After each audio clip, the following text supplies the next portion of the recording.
안녕하세요. YG 영문법의 곰쌤입니다.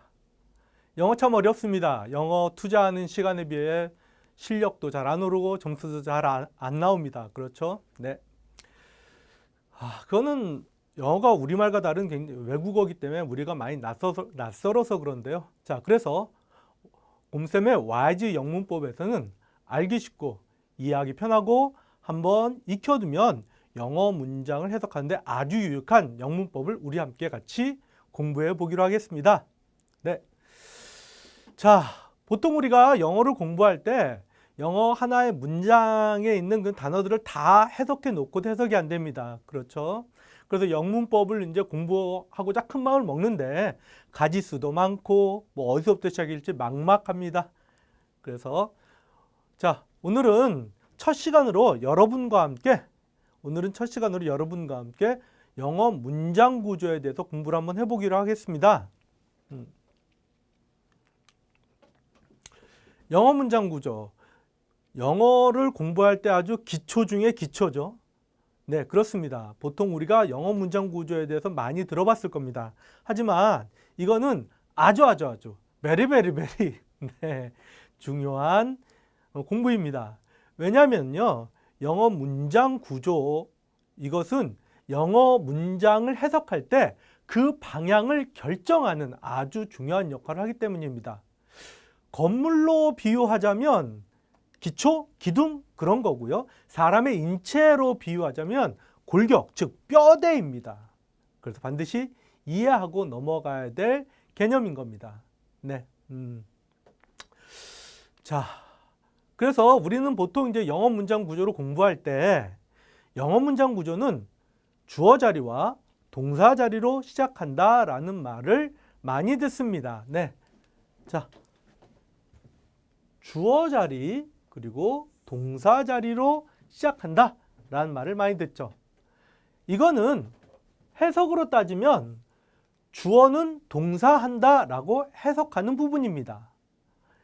그리고 이거의 의미는 구조상의 의미가 뭐냐면 누가 어떤 동작을 한다라는 의미입니다. 하지만 우리가 지금 기억해야 될 게 뭐냐면요. 주어 자리, 동사 자리 이런 것들은 단어가 아닙니다. 우리말로 해석하는 게 아니라는 거죠. 하나의 영어 문장 구조에서 들어가 있는 단어들이 그 문장 내에서 하는 역할을 얘기하는 겁니다. 그러니까 하나의 영어 문장 내에 있는 단어들이 주어 자리에 들어가는 단어는 주어 역할을 하게 되고요. 동사 자리에 들어가는 단어는 동사 역할을 하게 됩니다. 자, 주어 자리에 들어간 단어는 주어 역할을 하고 동사 자리에 들어간 단어는 동사 역할을 한다. 이렇게 인식하게 되는 겁니다. 자, 구체적으로 영어 문장을 가지고 예를 한번 들어볼게요. 여기 they, run 이라는 하나의 문장이 있습니다. they, 그들은, 그쵸? 이거는 주어 역할을 하게 되어 있습니다. 얘는 주어 역할을 하고요. 그리고 run, 이거는 동사 역할을 합니다. 우리말로 해석하면 그들은 달린다 이거죠. day라는 단어가 주어 역할을 하고 그래서 이 day라는 단어가 뒤에 오는 run이라는 동사 역할을 하는 이 단어의 동작을 한다 이런 의미라는 거죠. they run, 그들은 달린다 이렇게 되는 거죠. 하지만 우리가 흔히 영어 문장에서 보다시피 영어 하나의 문장은 단순히 주어와 동사만 가지고 문장이 형성되진 않습니다. 그렇죠? 주어와 동사 다음에 여러 가지 자리들이 추가돼 가지고 하나의 문장 구조를 보는 걸 우리는 흔히 봅니다. 맞죠? 두 번째 문장을 한번 볼게요. they run, 여기까지 갔습니다. 그렇죠? 여기까지는 they run.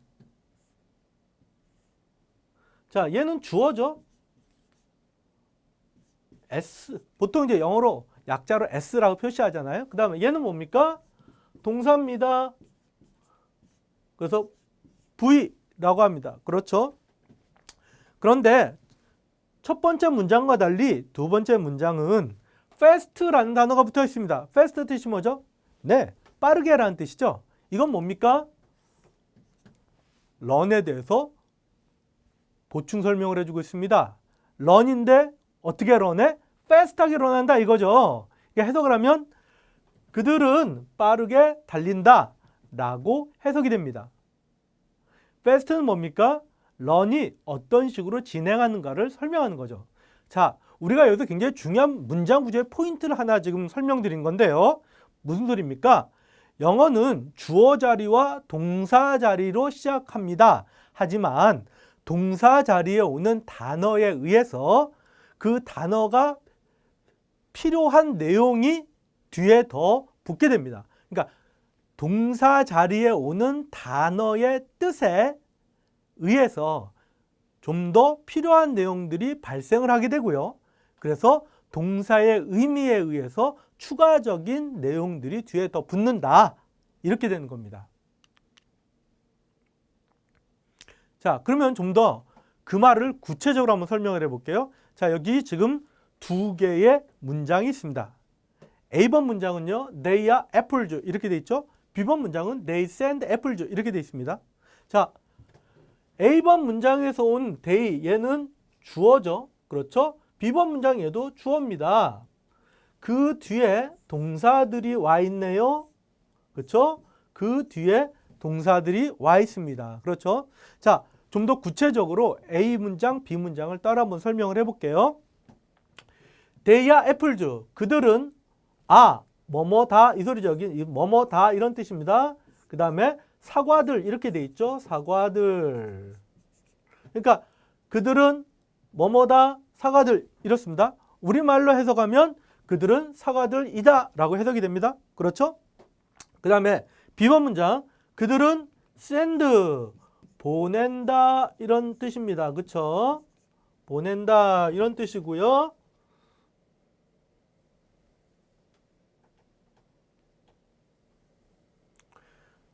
전혀 설명에 관계없는 게 이렇게 적혀져서요. 예, 좀.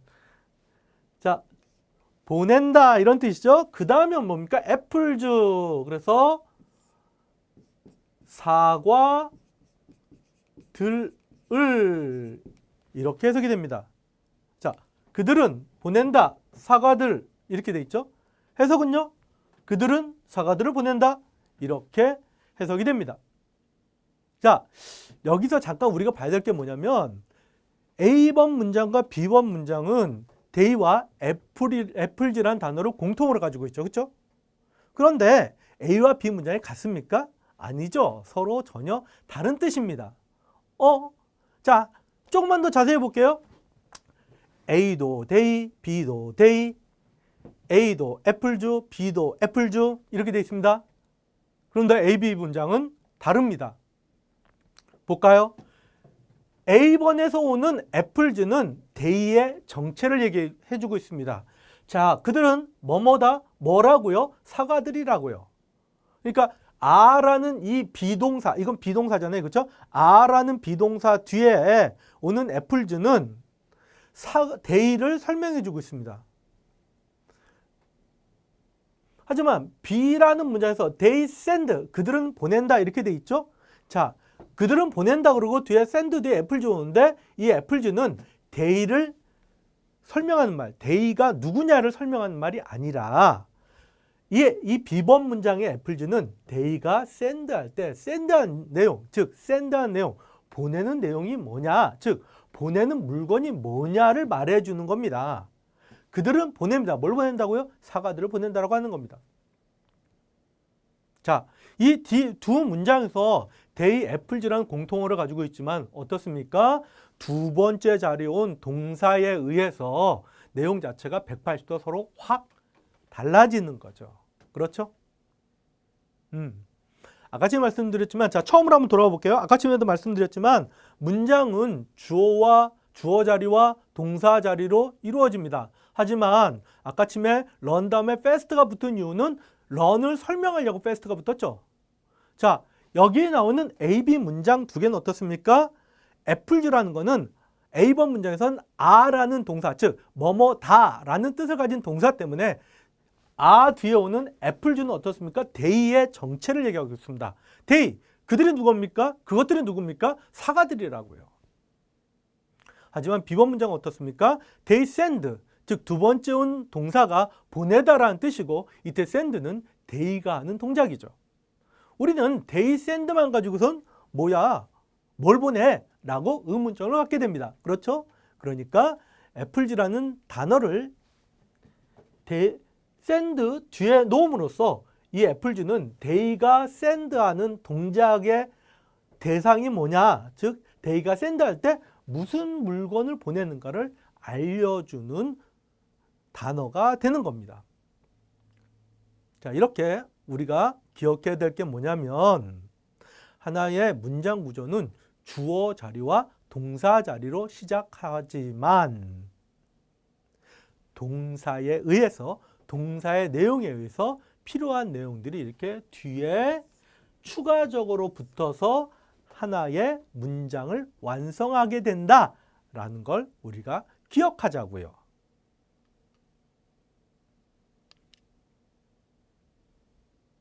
그러면 보통 우리 친구들이 이런 얘기를 하게 됩니다. 이런 질문을 보통 합니다. 학원에서 선생님, 그러면 문장 구조는 동사에 의해서 달라진다고 하셨는데 네, 맞습니다. 그런데 문장 구조가 몇 가지가 있나요? 보통 우리가 문장의 5형식 구조 배우잖아요. 문장의 5가지 형식을 배우죠? 네. 문장 구조에는요, 5가지 종류의 문장 구조가 있습니다. 그래서 보통 1형식, 2형식, 3, 4, 5형식 이렇게 배우죠? 네. 그러면 이렇게 묻습니다. 그러면 그것들이 동사에 의해서 결정되는 겁니다. 네, 정확히 보셨습니다. 문장 구조는 1형식부터 5형식까지, 즉 5가지 문장 구조를 가지고 있는데요. 그런데 이 5가지 문장 구조가 바로 주어가 아니라 동사들에 의해서, 두 번째 자리에 온 동사들에 의해서 문장이 5가지로 나뉘어진다라고 봅니다. 자, 그러면 여기서 한 가지 질문을 합니다. 그러면 동사가 5개가 있어요? 빙고! 동사는 5개가 있습니다. 정확히 말하면 4개입니다. 4개. 하지만 5가지 문장 구조를 가지고 있다는 것은 5가지 종류의 뜻을 가지고 있다. 이런 개념이거든요. 자, 어떻게 좀 골치 아픈 건 제껴두고 영어가 1형식부터 5형식 구조를 형성할 때 영어 문장 구조가 1형식부터 2, 3, 4, 5형식 구조를 가질 때 그때 그 문장 구조를 형성하는 동사들이 다 다르다. 이렇게 보는 거고요. 그러므로 이것은 5형식 5가지 문장 구조를 결정하므로 동사가 5가지 종류가 있다라고 말씀드릴 수가 있는 거죠. 내용상으로는 그렇습니다. 좀 복잡해지나요? 자, 정확히 좀 말씀드릴게요. 정확히 말씀드리면 동사는 4가지가 있습니다. 4가지가.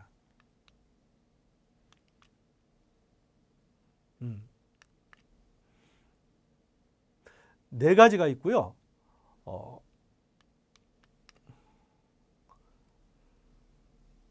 그 4가지 종류에 의해서 이렇게 1형식부터 5형식까지 나누게 됩니다. 그래서 보통 우리가 학원에서 이렇게 배웁니다. 주어 동사 1형식, 주어 동사 보어 2형식, 주어 동사 목적어 3형식, 나머지 주어 동사 다음에 간목, 직목이 오면 4형식, 그 다음에 주어 동사 목적어 보면 5형식 이렇게 배웁니다. 네, 맞습니다. 이거 틀린 거 아닙니다. 그런데 문장의 구조는 이렇게 5가지로 나눠지는데 한 가지 여기서 조금 이상한 거 좀 발견하지 못하셨어요? 이상하다. 이겁니다. 뭐냐면 주어 다음에 동사 오는 건 맞습니다. 여기도 동사오고 여기도 동사오고 여기도 동사오고 다 같은 동사 들어오죠. 동사 다 같습니다. 그런데 1형식에서는요. 아무것도 뒤에 오지 않고요. 2형식에서는 보호가 옵니다. 그렇죠? 3형식에서는 목적어가 옵니다. 여기서 잠깐. 아무것도 오지 않고 보호가 오고 목적어가 오고 누가 결정합니까? 동사가 결정합니다. 근데 동사가 다 같아요. 다 같아요. 이상하지 않습니까? 동사가 다 같다. 똑같은 동사인데 어떻게 이렇게 뒤에 오는 자리가 달라질 수 있나요? 4형식과 5형식도 보세요. 똑같은 주어 동사 주어 동사인데 4형식에서는 간목 직목이 와 있고 5형식에서는 목적 목적보 이렇게 와 있습니다. 이상하잖아. 똑같은 동사인데 기준이 뭐야? 똑같은 동사. 자, 조금 이상하잖아. 그치? 자, 그래서 아까 침에 설명했던 거를 잠깐 다시 한번 돌아가 볼게요. 아까 지금 말씀 뭐라고 드렸죠? 동사가 5가지 종류가 있다. 5가지 종류, 그 5가지 종류의 그 동사의 내용에 따라 뒤에 오는 자리가 결정된다. 이겁니다. 자, 그러므로 여기서 우리가 뭔가 하나 설명이 빠진 거예요. 이런 식으로 설명하면 우리가 문장 구조를 구분 못 해요. 무슨 소리냐? 아까쯤에 말씀드렸지만 5가지 종류의 문장, 자, 동사가 있다니까 5가지 종류의 동사가. 그래서 5가지 종류의 동사가 있다는 말은 무슨 소리냐면 1형식을 형성하는 동사와 2형식을 형성하는 동사가 같다 다르다? 그렇죠. 다르답니다. 동사가 다르니까 뒤에 오는 자리가 다른 거예요. 그래서 요거를 좀 더, 요게 틀렸다는 말은 아니지만 동사 내용을 좀 더 동사의 내용에 따라 구분하는 그런 구분하는 공부를 좀 더 해야지만이 5형식 5가지 문장의 5가지 구조가 정확하게 구분이 되는 거예요. 처음 문장을 한번 돌아가 볼게요. 처음 문장 아까 말씀드렸지만 데이 1, 2, 3형식 데이 다 똑같습니다. 하지만 그 뒤에 오는 동사가 run, send, run 뒤에 아무것도 오지 않았어. 뒤에 주어를 설명하는 주격보호가 왔어. 영어로 이거 SC라고 합니다. 자, send 뒤에 데이가 보내는 내용인 애플이 왔죠. 보통 이거 뭐뭇을 이렇게 붙여 해석합니다. 사과들을 보통 이거는 목적어라고 합니다. 이걸 영어로 O라고 하죠. 누가 결정했습니까? 동사가 결정했고 동사의 내용에 따라 문장 내용이 달라지고 그래서 그 동사와 동사의 내용에 따라서 달라진 내용에 의해서 문장이 몇 가지? 5가지로 구분되더라. 동사를 공부하자. 자, 그래서 우리가 문장의 5형식 구조 5가지, 그렇죠?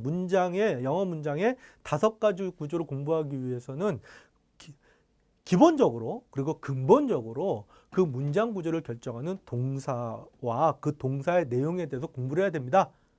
보통 우리가 학교에서 이렇게 배웠을 겁니다. 동사는 크게 2가지 종류로 나뉜다. 무슨 동사? 첫 번째 비동사와 두 번째 일반 동사로 나뉜다. 네, 맞습니다. 동사는 크게 비동사와 일반 동사 2가지로 나뉩니다. 하지만 그 일반 동사들은 첫 번째 자동사, 두 번째 2형식 동사, 세 번째 타동사로 나뉩니다. 첫 번째, 두 번째, 세 번째 이렇게 나뉩니다. 어떻게 해요? 동사는 크게 비동사와 일반 동사로 나뉘고요. 그 일반 동사는 다시 어떻게 나뉜다? 자동사, 2형식 동사, 타동사 3가지로 나뉜다. 이렇게 보는 거죠. 그러므로 동사는 크게 몇 가지가 있습니까? 4가지 종류로 나뉩니다. 4가지 종류. 그러한 4가지 종류가요. 자, 도표 한번 보실게요. 1형식 구조는 주어와 동사로 오는데요. 주어와 동사만 가지고 1형식 구조가 형성이 됩니다. 그런데 그때 오는 동사는 자동사입니다. 자동사. 1형식 구조를 형성하는 동사가 자동사다. 이렇게 보는 거죠. 그럼 이런 질문이 또 여기서 나오거든요. 어떻게 자동사를 구분합니까? 어떻게 타동사를 구분합니까? 외워. 사전에 보면 VI, VT 이런 식으로 단어 옆에 기호가 써 있습니다. VI는 이 동사가 자동사야라는 소리고요. VT는 이 동사가 타동사야라는 기호 표시입니다.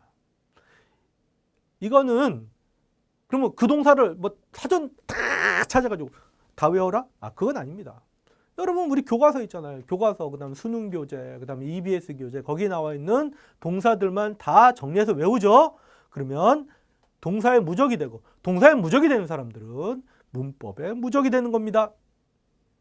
이거 하나 알려드릴까요? 실질적으로 영어 문법의 4분의 3을 바로 영어 문법의 4분의 3을 고통 없이 정복하는 지름길이 하나 있습니다. 그게 뭐다? 동사다. 왜? 영어 문장, 그러니까 영어를 독해하기 위해서 중요한 게 문장 구조를 파악하는 거잖아요. 그 문장 구조를 파악하는 데 있어서 그 문장이 1형식부터 5형식까지 5가지 문장 구조를 가지고 있는데 그 5가지 문장 구조를 결정하는 것이 두 번째 자료인 동사의 내용이더라 이겁니다.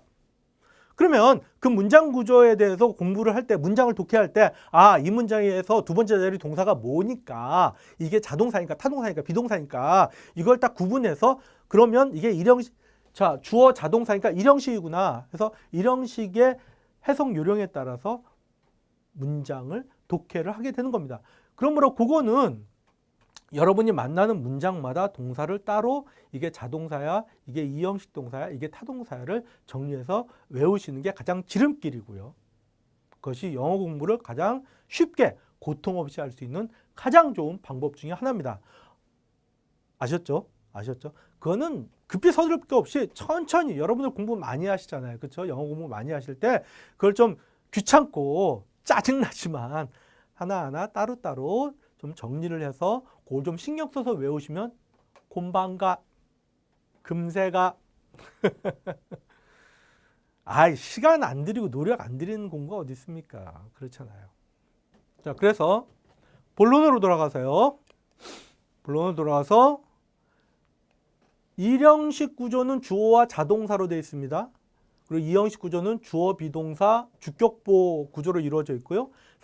또 2형식 구조가 주어, 2형식 동사, 주격보 이렇게 되어 있습니다.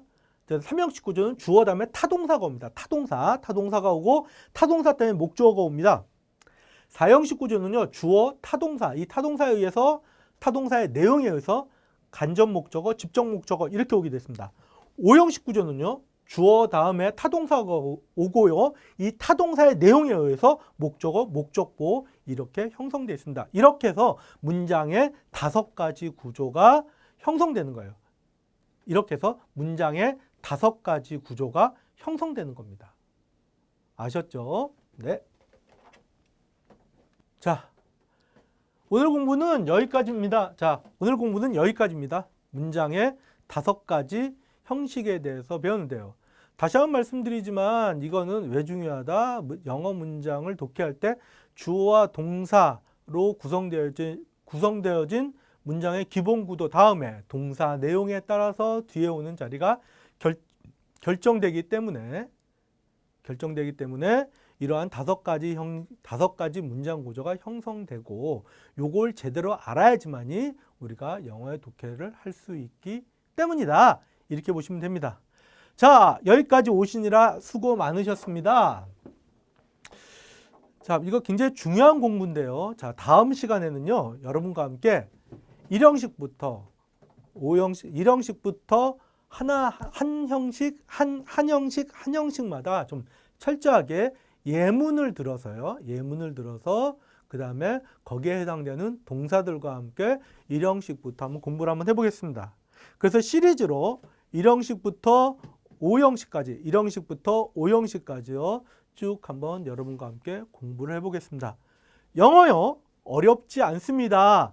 제대로 된 문법 공부와 제대로 된 그 문법 공부의 연습만 반복적으로 하신다면 어렵지 않습니다. 자, 지금까지 곰쌤의 YG 영문법이었습니다.